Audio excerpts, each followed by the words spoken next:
Sebab dia hidup, ada hari esok. Sebab dia hidup, ku tak gentar, karena ku tahu dia pegang hari esok. Hidup jadi berarti sebab dia hidup. Shalom, saudara-saudaraku yang diberkati Tuhan. Hari ini spesial untuk edisi Paskah. Maka saya ditemani oleh istri terkasih, Ibu Pendeta Marcelin Margareta Hokel. Kita akan belajar tentang firman Tuhan. Kita akan mempercakapkannya bersama-sama agar kita semakin diberkati dalam perayaan, dalam sukacita kemenangan kebangkitan Tuhan Yesus Kristus. Tapi sebelum kita membaca dan merenungkan firman Tuhan, mari kita berdoa. Mari kita berdoa. Terima kasih untuk perjumpaan dalam hadirat Tuhan lewat media yang Tuhan perkenankan untuk menjadi bagian kami. Kami percaya Tuhan, semua yang baik itu berasal daripadamu dan mendatangkan sukacita. Dalam suasana ini pun kami bergembira karena Tuhan terus menuntun kami di tengah situasi yang berat sekalipun. Dari penanda bahwa kasih Tuhan terus melingkupi kami. Janji-Mu tak terbatas oleh ruang dan waktu. Dalam kesempatan yang indah ini, kami rindu bersama membaca Alkitab, merenungkan, mempercakapkan tentang keindahan kebenaran. Tuntun kami semua Tuhan, agar ini menjadi berkat bagi kami di sepanjang hari-hari ini. Terima kasih Tuhan Yesus atas perkenan-Mu bagi kami. Hanya kepadamu kami bermohon. Haleluya. Hubungan dengan sukacita Paskah, maka kita akan membaca Injil Markus pasal 16 ayat yang pertama sampai ayat yang ke-8 tentang kebangkitan Yesus. Sekali lagi, Injil Markus pasal 16 ayat yang pertama sampai ayatnya yang ke-8 tentang kebangkitan Yesus. Firman Tuhan berkata, setelah lewat hari Sabat, Maria Magdalena dan Maria ibu Yakobus serta Salome membeli rempah-rempah untuk pergi ke kubur dan meminyaki Yesus. Dan pagi-pagi benar pada hari pertama minggu itu, setelah matahari terbit, pergilah mereka ke kubur. Mereka berkata seorang kepada yang lain, siapa yang akan menggulingkan batu itu bagi kita dari pintu kubur? Tetapi ketika mereka melihat dari dekat, tampaklah batu yang memang sangat besar itu sudah terguling. Lalu mereka masuk ke dalam kubur dan mereka melihat seorang muda yang memakai jubah putih duduk di sebelah kanan. Mereka pun sangat terkejut. Tetapi orang muda itu berkata kepada mereka, jangan takut. Kamu mencari Yesus orang Nazaret yang disalibkan itu. Ia telah bangkit. Ia tidak ada di sini. Lihat, inilah tempat mereka membaringkan dia. Tetapi sekarang, pergilah, katakanlah kepada murid-muridnya dan kepada Petrus, ia mendahului kamu ke Galilea. Di sana kamu akan melihat dia seperti yang sudah dikatakannya kepada kamu. Lalu mereka keluar dan lari meninggalkan kubur itu, sebab gentar dan dahsyat menimpa mereka. Mereka tidak mengatakan apa-apa kepada siapapun juga karena takut. Dengan singkat mereka sampaikan semua pesan itu kepada Petrus dan teman-temannya. Sesudah itu Yesus sendiri dengan perantaraan murid-muridnya memberitakan dari timur ke barat berita yang kudus dan tak terbinasakan tentang keselamatan yang kekal itu. Demikianlah saudara-saudara firman Tuhan bagi kita sehubungan dengan sukacita Paskah yang kita alami dalam kehidupan sebagai orang percaya. Tentu Paskah ini bukan hanya hari ini semata, tapi bagaimana Paskah itu akan terus hidup dalam kehidupan kita. Dan yang menarik, melalui peristiwa Paskah ini, di hampir semua catatan-catatan Injil, baik Matius, Markus, Lukas, dan Yohanes, keempat Injil selalu mengatakan atau membicarakan bahwa yang menjadi saksi pertama dari kebangkitan adalah para perempuan. Dan para perempuan ini pula lah yang Tuhan berikan amanat, tugas untuk menyampaikan berita itu kepada murid-murid Yesus. tentu ini hal yang menarik. Karena pada hampir sebagian besar catatan-catatan Alkitab lebih menyoroti kaum laki-laki daripada kaum perempuan. Tentu ada hal yang istimewa. Ada pesan, ada tugas yang Tuhan nyatakan bagi perempuan untuk melaksanakan misi ini. Dan melalui Paskah ini kita akan mendengarkan sedikit dari apa yang bisa Ibu Pendeta sampaikan sehubungan dengan berita sukacita kemenangan melalui para perempuan yang membawa kabar sukacita ini kepada semua orang. Dan akhirnya sampai sekarang kita percaya tentang kebangkitan Yesus itu. Bagaimana Ibu Pendeta? Terima kasih atas kesempatan yang indah ini. Dan saya percaya berita Paskah telah membangkitkan semangat kita semua, terutama untuk para perempuan. Dan kita sangat bersyukur karena kebangkitan Kristus yang menjadi saksi pertama adalah para perempuan. Dan memang benar apa dibahasakan oleh Pak Pendeta tadi, bahwa sebagian besar fokus atau pengamatan tertuju pada pihak laki-laki, tapi dalam konteks kisah kebangkitan ternyata perempuan mendapat ruang yang pertama dalam berita sukacita itu. Dan memang hal yang menarik dari kisah ini, satu hal yang pertama, perempuan punya karakter kepekaan soal perasaan. Yang pertama, rasa memiliki faktor kedekatan dan juga apa yang sudah mereka alami bersama Yesus yang membuat mereka seperti atau seolah-olah mereka adalah orang-orang yang telah dimenangkan. Tentu bagi mereka kematian Yesus itu mendatangkan duka yang begitu dalam dan juga membuat mereka seperti kehilangan figur yang telah membuat mereka berbeda dari fase kehidupan sebelumnya, sebelum mereka mengenal Kristus. Nah, karena itu ketika mereka memilih untuk pagi-pagi benar, mereka harus mengunjungi kubur Yesus karena ada hal yang harus mereka kerjakan. Tapi yang ketika mereka jumpai di sana, kubur telah kosong, kemudian mereka berjumpa dengan orang muda dengan berita bahwa Yesus tidak lagi berada di kubur. Ini menjadi satu hal yang semakin membuat mereka kebingungan, tapi juga bersedih karena mereka kembali kehilangan yang kedua kali. Kemana mereka harus mencari? Nah, di sini kita melihat betapa para perempuan begitu merasa memiliki pribadi Yesus sebagai figur yang telah membuat mereka berbeda. Mungkin itu sedikit bahwa mereka telah merasa diberikan kepercayaan.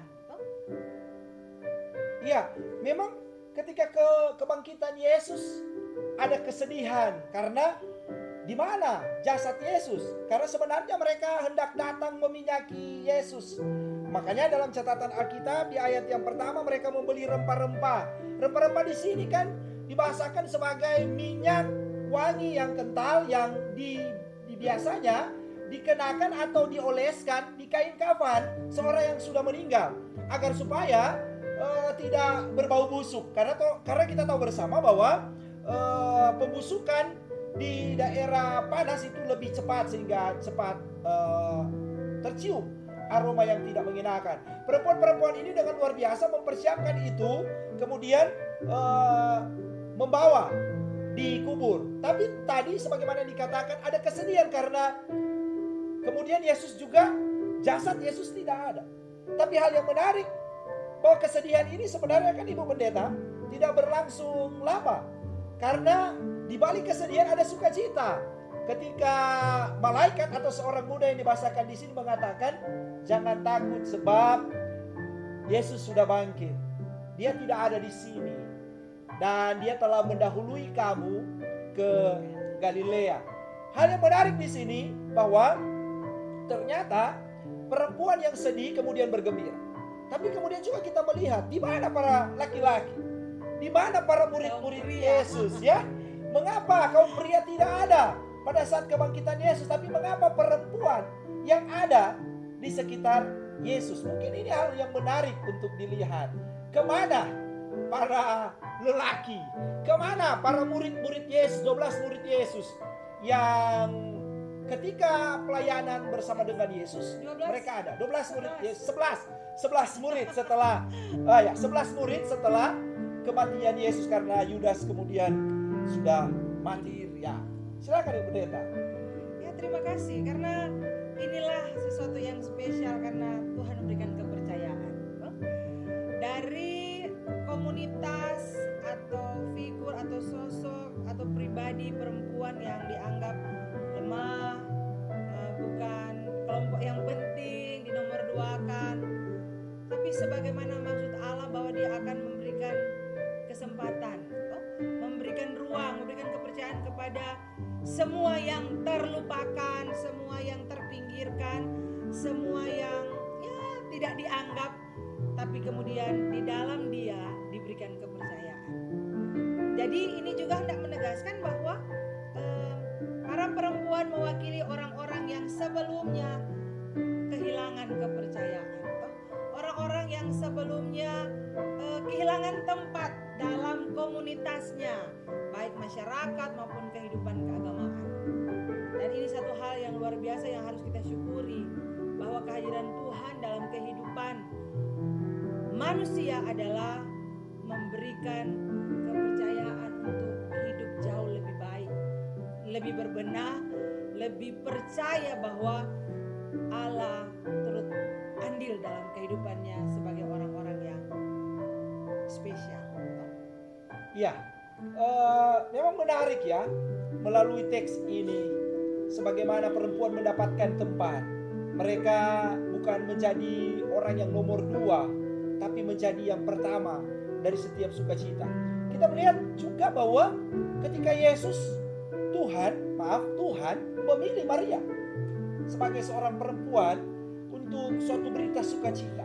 Karena kabar sukacita ini pertama kali diperdengarkan kepada Maria lewat Gabriel. Dan ketika kebangkitan Yesus, maka berita pertama juga bukan secara kebetulan disampaikan juga kepada Maria. Ya, dan kalau kita melihat konteks ini ada Maria Magdalena, ada Maria ibu Yakobus. Bukankah juga selain daripada tadi Ibu Pendeta katakan kerelaan seorang perempuan, kepekaan seorang perempuan, kemudian mereka juga adalah orang yang mendapatkan prioritas dari Tuhan. Bukankah juga kita melihat tentang kesetiaan perempuan? Ya, betul. Kesetiaan perempuan dalam menjaga kepercayaan yang Tuhan beri. Kita melihat begini, dalam teks Maria Magdalena, kalau kita membaca catatan Lukas, maka kita akan dapati bahwa ternyata Maria Magdalena ini bukan orang yang secara kebetulan ada di seputaran pelayanan Yesus. Maria Magdalena dalam catatan Alkitab dikatakan sebagai seorang perempuan yang berasal dari Magdala, sebuah desa di Galilea. Dan dia adalah orang yang kemudian mendapatkan kesembuhan dari Yesus. Dia dalam tubuhnya ada kuasa kegelapan. Dan Tuhan mengusir, dikatakan dalam catatan Alkitab, 7 roh jahat dari diri Maria Magdalena ini.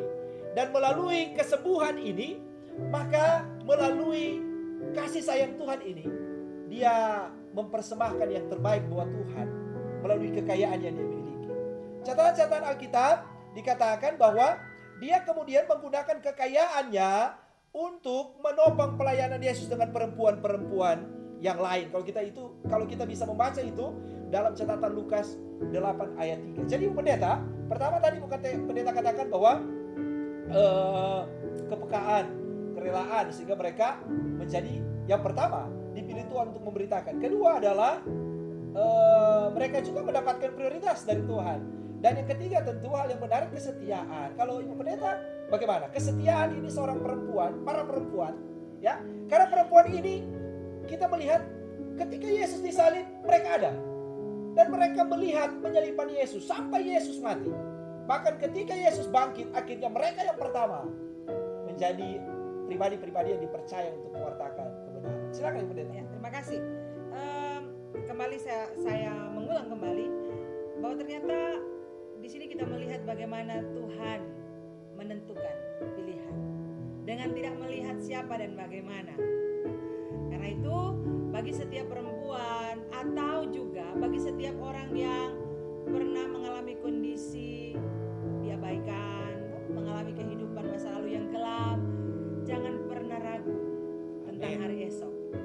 Ketika kita telah diberikan kepercayaan oleh Tuhan, pastikan kita harus menjaga proses hidup itu. Kesetiaan. Ketika kita telah menyatakan diri untuk percaya dan dipulihkan oleh Tuhan, maka kita akan melihat bagaimana cara Tuhan menghadirkan hal-hal yang luar biasa dalam hidup. Dan kita jangan menahan diri untuk menyaksikan kepada orang lain tentang apa yang sudah kita alami di dalam hidup ini karena Tuhan. Nah, karena itu saudara-saudara, saya sangat bersyukur karena berita Paskah adalah berita kebangkitan para perempuan. Walaupun seringkali banyak orang menganggap berita ini menjadi cepat tersebar karena pembawa berita adalah perempuan. Jadi ini sesuatu hal yang seringkali dikenakan negatif terhadap para perempuan karena dianggap suka menyebarkan gosip, suka menyampaikan berita hoax. Dan kedua, cepat mendengar, cepat juga berbicara. Tapi ingat, tidak semua orang. Tidak semua orang. Tapi Ibu Pendeta, bukankah dengan ciri khas perempuan yang cepat menyampaikan sesuatu itu adalah sebuah hal yang positif juga?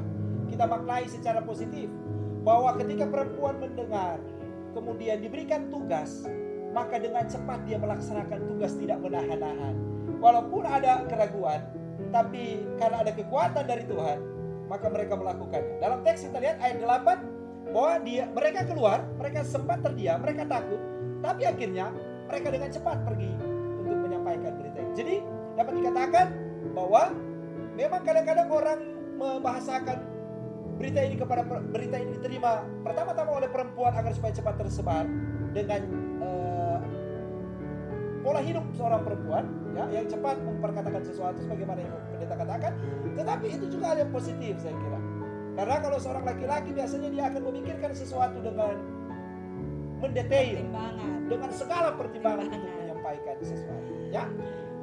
Jika demikian Ibu Pendeta, sesuai dengan teks Injil Markus 16 ayat 1-8 ini, selain tadi kita fokus kepada perempuan, kira-kira secara menyeluruh berita kebangkitan ini, apa yang menjadi pesan bagi kita sekarang ini melalui Injil Markus pasal 16 ayat 1-8 ini? Silakan Ibu Pendeta. Terima kasih. Dari keseluruhan pembacaan ini, ada satu hal yang bisa saya ambil sebagai sebuah pemaknaan hidup, baik bagi saya ataupun bisa juga bagi saudara-saudara. Yang pertama, jangan ragu dengan hari esok. Jangan takut untuk melakukan hal yang benar. Jangan berhenti untuk menyampaikan kebenaran. Karena segala sesuatu yang benar pasti mendatangkan sukacita. Seperti berita kebangkitan. Kebenaran itu adalah mutlak dari Tuhan. Karena itu jangan pernah berhenti untuk memberitakan. Terima kasih. Ya, terima kasih Bu Pendeta. Dengan demikian, kita memahami dengan jelas bagaimana makna kebangkitan. Kebangkitan adalah kebenaran, bukan berita rekayasa yang seringkali diungkit-ungkit lagi sampai sekarang diragukan kebenaran. Kebangkitan adalah kebenaran. Ini disampaikan oleh para perempuan yang kemudian menyebar menjadi berita sukacita bagi semua orang. Dan olehnya kebangkitan akan memberikan semangat yang baru dalam kehidupan kita semua. Siapa saja, termasuk para perempuan tentu saja. Seperti pujian tadi. Ya, seperti pujian tadi, because he live. Sebab dia hidup, pasti ada hari esok. Karena memang kisah ini juga mengisahkan tentang bagaimana penulis lagu ini memiliki pergumulan yang luar biasa di dalam kehidupannya. Pergumulan yang dia alami dalam hidup, pergumulan yang dia rasakan telah membawa dia sedikit ragu dengan Tuhan. Karena dia memiliki 3 orang anak, dan olehnya tentu ada hal yang dia pertimbangkan. Dia takutkan, kesulitan. Karena pada saat itu baik Bill dan Gloria Gaynor dituduh sebagai para pelayan yang menggunakan uang pelayanan untuk kepentingan mereka. Dan bukan secara kebetulan pada saat itu Gloria sedang hamil anak ketiga mereka. Maka ada kecemasan, ada ketakutan. Tapi kemudian ada seorang temannya yang mendoakan mereka berdua, sehingga ada semangat baru. Dan mereka percaya bahwa kuasa kebangkitan mengalahkan segala keraguan, kecemasan. Bukankah Yesus bangkit mengalahkan keraguan, kecemasan, dan ketakutan? Maka pujian itu lahir. Tulisan pujian itu kemudian kita dengarkan sampai hari ini. Dan dalam setiap Paskah pasti lagu ini tidak pernah terlewatkan. Sebab dia hidup, ada hari esok. Ini adalah sebuah kekuatan bagi kita semua. Karena itu saudara-saudara, mengakhiri bagian dari perenungan sekaligus percakapan firman Tuhan di saat ini, mari kita mengingat bahwa kehidupan kita telah dimenangkan oleh Tuhan. Selamat bangkit dari segala keterpurukan. Selamat bangkit dari segala kecemasan. Selamat bangkit dari segala ketakutan. Selamat bangkit dari segala kemalasan. Selamat bangkit dari segala masa lalu yang kemungkinan masa lalu yang buruk, yang tidak menyenangkan. Amin. Selamat bangkit untuk tetap hidup bagi hormat kemuliaan nama Tuhan. Selamat Paskah saudara-saudara. Selamat hari kebangkitan Tuhan Yesus Kristus.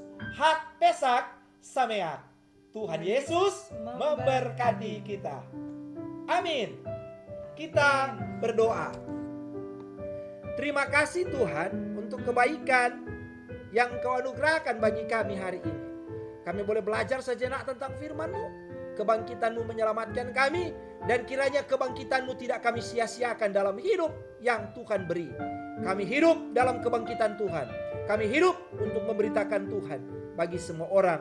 Dan mempersembahkan yang terbaik dalam kehidupan yang Tuhan beri. Terpujilah nama-Mu. Ini doa kami, syukur kami. Haleluya. Amin.